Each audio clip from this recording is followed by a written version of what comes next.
大家好，欢迎大家观看今天的节目。人上100，形形色色。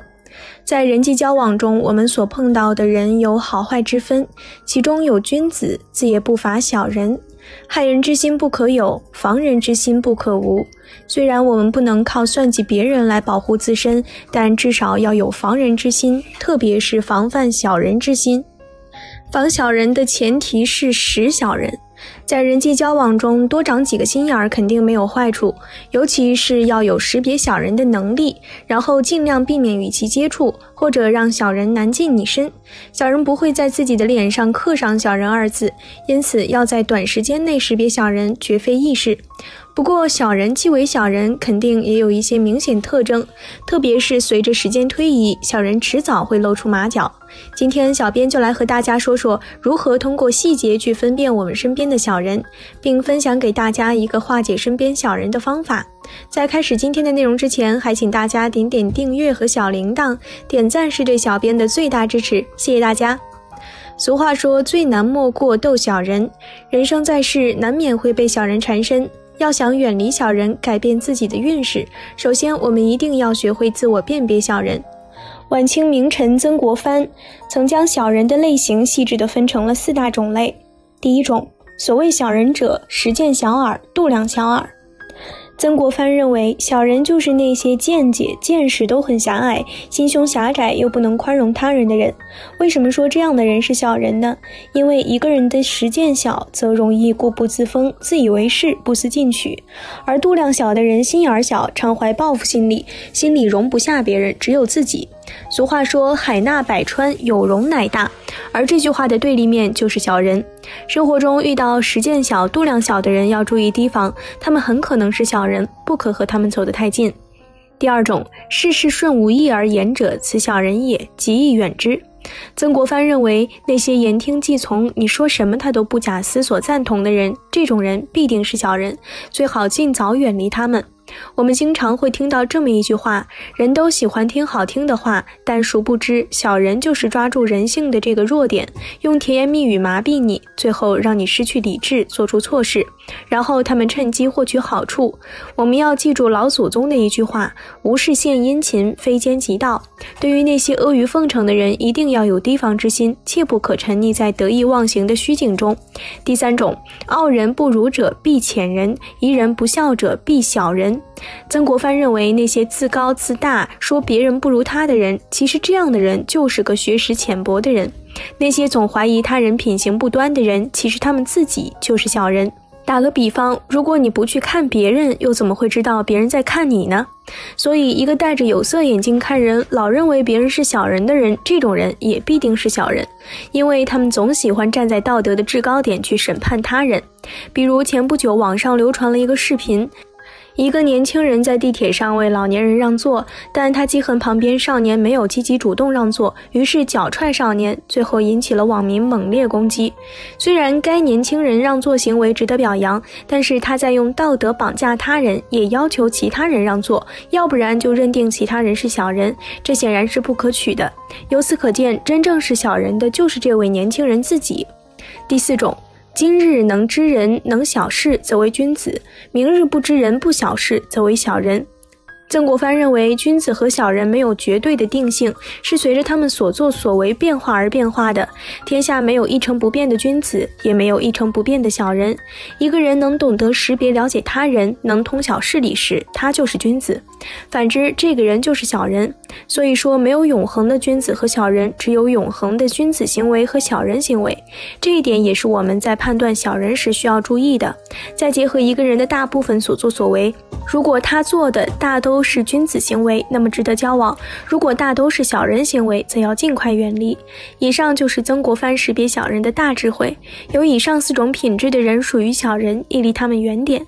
总结来说，一个没有见识又度量小的人属于小人，一个喜欢阿谀奉承的人属于小人，一个老怀疑别人是小人的人属于小人，一个不能知人和小事的人属于小人。这4种人离他们越远越好，否则必受牵连，祸患无穷。有人可能会问，除了远离这一个办法外，是否还有什么化解的方法呢？我们先来看一位师兄的真实经历。几年前，一个师兄在和一位朋友外出游玩时，经过一座庙宇，走进去参观，恰巧遇到一位老僧。老僧打量了他二人一番后，问他朋友说：“施主最近可遇到什么麻烦事？”朋友说：“师父，前段时间我和朋友聚会的时候，不小心说错了一句话，得罪了当时在场的一位朋友。此后，那位朋友利用工作之便，到处诋毁我，泼我脏水，坏我名声。我主动去道歉了，但他不接受。后来从另一位朋友口中得知，其实他早就看我不顺眼了，这一次不过是借题发挥罢了。这对我工作生活影响很大，现在我真是不知道怎么办才好。”老僧听完微微笑了一下，说：“人有千面，物有万象，冰山一角之下的世界才是暗流涌动的真实世界。人生需要看透假象的慧眼。施主可曾想过，这些剪不断的困扰，其实和你自己的内心也有关系。如果你继续这样想，只会让矛盾越来越深。”朋友听完后，急切地询问老僧有何化解之法。老僧见朋友态度诚恳，便教了他2句话，告诫这位朋友，当身边有小人时，默念这2句话，随即化解。第1句话：一切恶缘皆有因果，学会用忍辱去化解。老僧说道：万事皆有因果，人生没有一帆风顺，不顺心的时候不要急着动怒与他人争执，而是要自我反省，学会用忍辱去化解。中国自古有云：冤家宜解不宜结。忍是人生的一门重要功课，人只要活着，就没有不会磕到碰到的时候。如果每次都大打出手，歇斯底里，未免太伤元气。其实大多数成功的人都是深谙用忍辱去化解之人。三国时期，袁绍手下的谋士陈琳曾写了3篇檄文，隶属曹操的罪状，不仅把曹操骂得一无是处，还痛批曹操的父亲祖上，把曹操气得暴跳如雷。但是打败袁绍后，曹操不仅没有除掉陈琳，还对其委以重任，曹操也因此博得善于纳谏、尊重贤士的美誉，吸引了天下猛将、名士纷纷来投。老话常说的忍一时风平浪静，退一步海阔天空，这其中蕴含着大道理，成熟的麦穗都懂得低头。很多时候，忍让低头就是保护自己，避免让自己吃太多没必要的亏。遇事不要冲动，用忍辱去化解，方能趋利避害。倘若我们一直抓着对方的过错不放，沉浸在负面情绪中，不仅无法解决问题，还会因为糟糕的状态影响自己的工作和生活，让局面变得混乱不清。嘶吼、争论不是解决问题的根本，相反，宽容、忍耐、心平气和，以德报怨才是。中国谚语有云：凡事留一线，日后好相见。意思就是告诉我们做事要留有余地，不可做绝，否则日后就尴尬了，难办了。冲动是魔鬼，自从怨恨、愤怒之心升起的那一刻，你就输了。所以无论做什么事情都不能逞一时之快，放下怨恨，多去体谅别人的不易和难处，不去跟他计较，让他去，过去的事情就让他去，不要耿耿于怀，方能化解小人的威胁。第2句话：小人也是来度化你，是助你精进的逆行菩萨。老僧说，任何一个小人心中不会只有恶念，或许他今天是伤害你的小人，今后却可能是你的贵人，是助你精进逆行的菩萨。俗话说，亲仇本无常，人生在世，少则几十年，多则上百年光景。所谓风水轮流转，人与人之间的关系变化常常也很微妙。红楼梦中的刘姥姥曾经是贾府上下看不起的农村老太，谁成想贾府衰落之时，却是刘姥姥救了王熙凤的女儿。所以说，任何事情都有两面性。在佛家看来，所谓的小人其实是来度化你的，是助你精进的逆行菩萨。曾在网上看到过一个师兄发表的亲身经历。年轻的时候，他遇到了一个恶领导，对方机关算尽，谎话连篇，动不动就给他穿小鞋。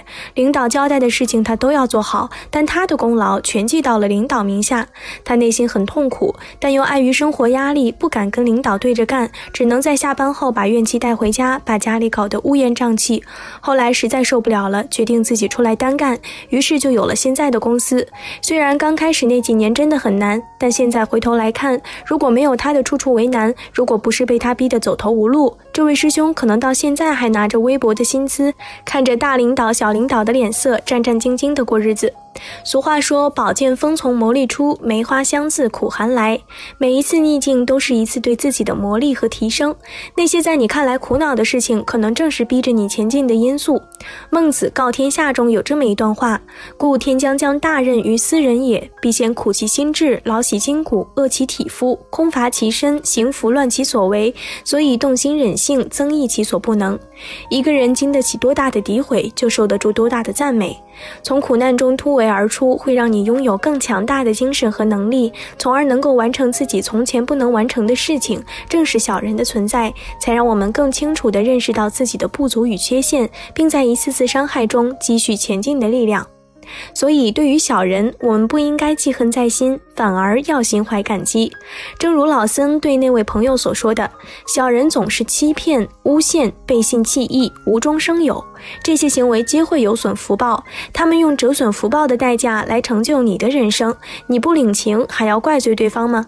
如此想来，是不是整个人都豁然开朗了呢？好了，今天的内容就和大家分享到这儿了，期待大家在下方评论区留下自己的感悟，那我们下期节目再见。